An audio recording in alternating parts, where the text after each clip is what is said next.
Hey everybody, Anthony Dodge, the Mile Train Outsider, American Outsider here with a quickie part 5 to the Fowler failures. In the last video I showed everything in and tested it. We had some good and we had some bad. And I really was trying to end the video or be positive in the video. And a lot of people were like, don't be so negative, don't beat yourself up. And I wasn't beating myself up in there. I encountered two main problems to declare it 100% successful. Right now I think I'm about 50% successful, maybe 33% successful. The first problems, which I'll show in the video, was actually kind of expected. I expected there might be a problem here. I was hoping there wouldn't, and that would be the outer switch motors, outer turnout motors, because these reed sensors are magnetically operated, and I'm using a magnetic tape, and the thought that does the magnetic force from the tape mess up the sensors? Okay.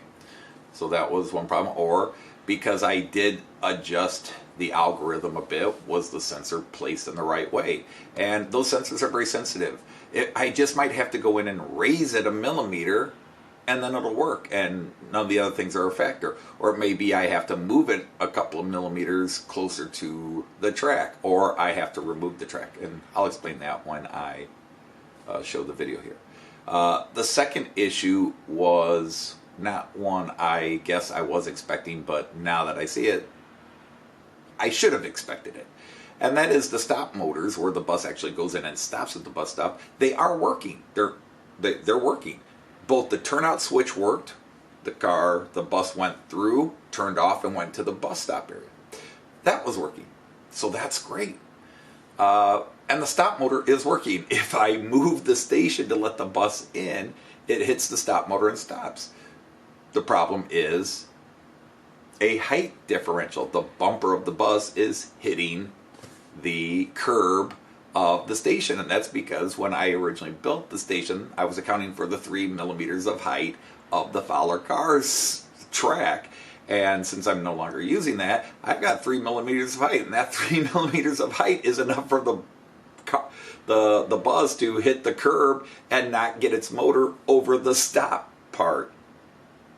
And so it doesn't stop. It just sits there and grinds. It looks like it's stopped, but it actually is. When I moved the station, the bus did go in and stop and try to pull off again. So there are adjustments for that. So here's the video to show you those two problems.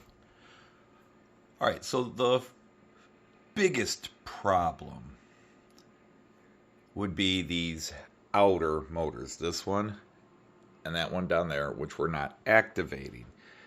Now, I did get a lot of suggestions, but I half expected there to be a problem. The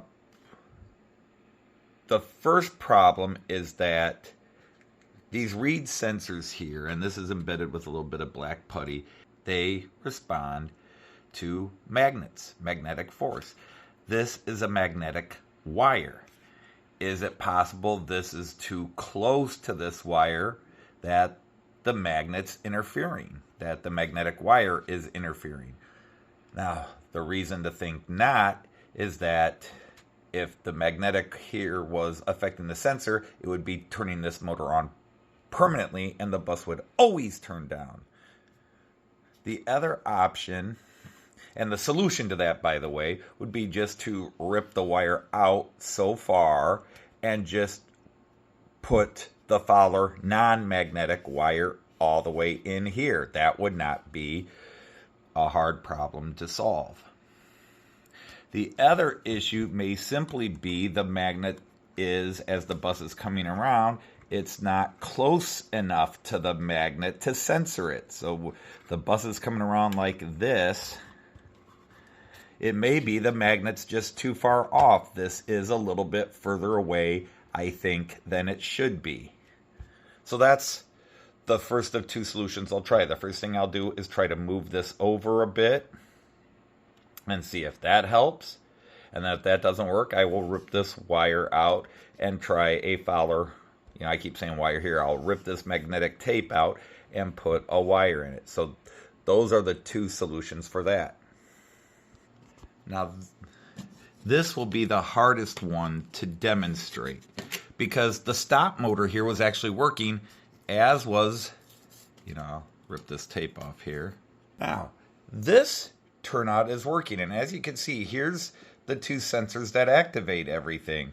So it's roughly the same distance away as the other one, but these motors did work. These were working. The problem here is the bus is banging on this getting out, and the reason is because originally I had a piece of this up, which is 3 millimeters high, so the bus had room to not bump the curb coming in and going out. Now it's running in and hitting the curb and unable to get the motor over the impulse, the EMP here, to shut the motor down. It's banging here and stopping, plus it doesn't have room when if it does stop, to pull out. So I either have to cut this back a couple of millimeters, 3 or 4 millimeters, just shave down here and then shave here. That would solve the problem. It would give the bus room to maneuver, but it would ruin the symmetrical effect running along this. The other option is I build a ramp in here. Don't worry about that moving. That was always there just as a spot holder. But the idea is I would build a little bit of a ramp in here and around so that the bus actually will come up and then pull back down here. So just kind of ramp it in here and see if that works. But those are ideas I'm going to work on.